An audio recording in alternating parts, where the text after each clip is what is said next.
मंडळी, आज आपण काळसेगाव गोसावीवाडी सिंधुदुर्ग जिल्हा या ठिकाणी आहोत.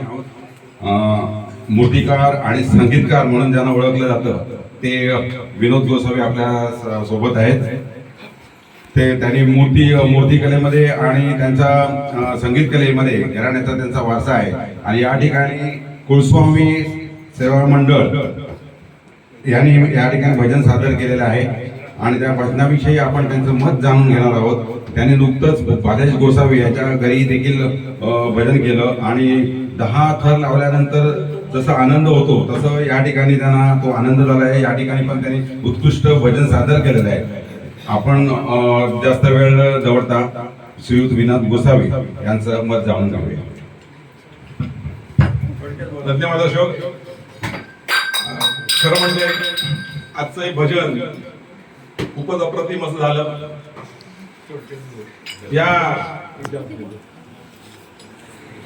या वर्षी सुद्धा म्हणजे मागच्या वर्षी सुद्धा आपण जेव्हा आले होते तेव्हा पहिलं भजन आमचंच झालं होतं आणि आजही तो मान आपल्या माळकेवाडी भजन मंडळाला मिळालेला आहे. त्यामुळे तुमचं खूप खूप धन्यवाद. तुम्ही आज या ठिकाणी आले. खरं म्हणजे माळकेवाडी भजन मंडळ गेली अनेक वर्ष आम्ही पाहतोय आपले संतोष बुवा आणि त्याच्या तालमीत सगळी वाढलेली मुलं आणि इतकी प्रगती होत गेलेली आहे की त्याच्यामध्ये खरं म्हणजे भविष्यामध्ये कितीतरी बुवा आपल्याला पाहायला मिळतील. अनेक भजनं आमच्या इथे येतात. म्हणजे आता सत्यनारायण पूजा आमची ज्या दिवशी असते त्या दिवशी 7-8 भजन असतात, रात्रभर चालू असतं. एक माझे वडील संगीतकार आणि त्यांच्या स्मृतिप्रित्यर्थ असे आम्ही ते भजन सगळ्यांची बोलवतो. जे कोणी असतात ते येतात, भजन सादर करतात. आणि खऱ्या अर्थाने आज या ठिकाणी आपण भजन सादर केलं. परंतु आपलं कौतुक अशासाठी आहे की इतर भजन जी येत आहेत त्याच्यामध्ये 10-12 किंवा 15च्या वरती कधी मुलं किंवा माणसं नसतात. पण माळकेवाडीचं असं एकमेव भजन आहे की त्या भजनामध्ये पूर्ण माळकेवाडी सामील झालेली असते. त्यामुळे तुमचं विशेष कौतुक आहे. प्रत्येक घरातला माणूस या ठिकाणी उपस्थित आहे. जवळपास 40-45 मुलं एकत्र येणं आणि ते सुद्धा प्रत्येक भजन प्रत्येक ठिकाणी आपण जाता आणि करताय. हे खरोखरच तुम्हाला गणरायाने प्रार्थना आहे की तुम्हाला चांगलं आयुष्य लाभो आणि तुमची कला अशी पुढे वृद्धिंगत व्हावं. आज दुसरी गोष्ट खरोखरच आपल्या संतोषने की माझे वडील संगीतकार वसंतराव गोसावी ज्यांची आठवण म्हणून त्यांनी जी गवळण ते गायचे ती गवळण त्यांनी गाऊन आज या ठिकाणी सादर करून खऱ्या अर्थाने एका संगीतकाराला जी आदरांजली वाहिली आहे ती खरंच कौतुकास्पद पात्र आहे. आणि सगळ्यात महत्वाचं म्हणजे मला विशेष भावलेली गोष्ट जी आजची आणि आमच्या घरातल्या आमच्या वसंतरावांच्या सुनबाईंना सुद्धा आवडलेली की पियुषचा आवाज आणि पियुषने सादर केलेले जे गाणी आहेत ती खरोखरच अप्रतिम अशी आहे. आज पहिल्यांदा त्याला या ठिकाणी पाहण्याचा योग आला. कार्तिकला तर आम्ही पाहतो तो पकवाज वादक आहे, खूप सुंदर वाजवतो, त्याला आम्ही नेहमी बघतो. परंतु पहिल्यांदाच याची कला या ठिकाणी सादर केली. खूप आहे, तुझं भविष्य खूप उज्ज्वल आहे असंच तू त्याच्यामध्ये करेल. आणि खऱ्या अर्थाने तुम्ही मुलांनी म्हणजे अर्थात त्याच्यामध्ये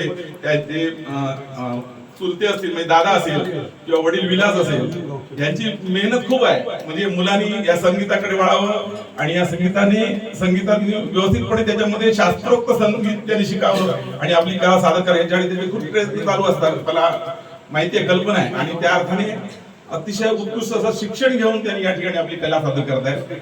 आमचे बाळू माझा भाऊ सुद्धा क्षणभर तिथे त्याच्या जवळ गेला. तो पेटी कशी वाजवतो, बोट त्याची कशी फिरतायत हा पण तो बघून आला आणि त्यांनी कौतुक इथे येऊन केलं की खरोखरच सुंदर पेटी वाजवतात. म्हणजे एका ज्येष्ठ कलाकाराने नवीन उदयपूर कलाकाराला दिलेली दाद आहे खरंच. आणि हे असं व्हायला हवं.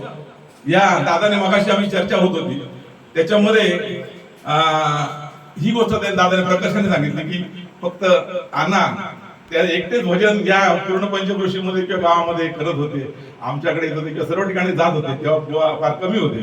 पण त्यांच्या नंतरचे संतोष बुवा असेल, प्रमोद करलकर असेल, सुरेकर असतील किंवा ही मुलं त्याच्यानंतर किंवा आमचे सुमन बुवा असतील किंवा राजू बुवा असतील, बाळूत आहेत, ही मुलं तयार झाली. कदाचित त्यांचा आदर्श घेऊन ती पुढे गेलेली असतील.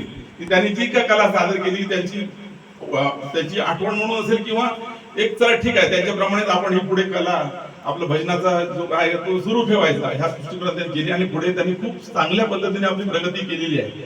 ही खरोखरच खूप सुंदर अशी गोष्ट या ठिकाणी आहे.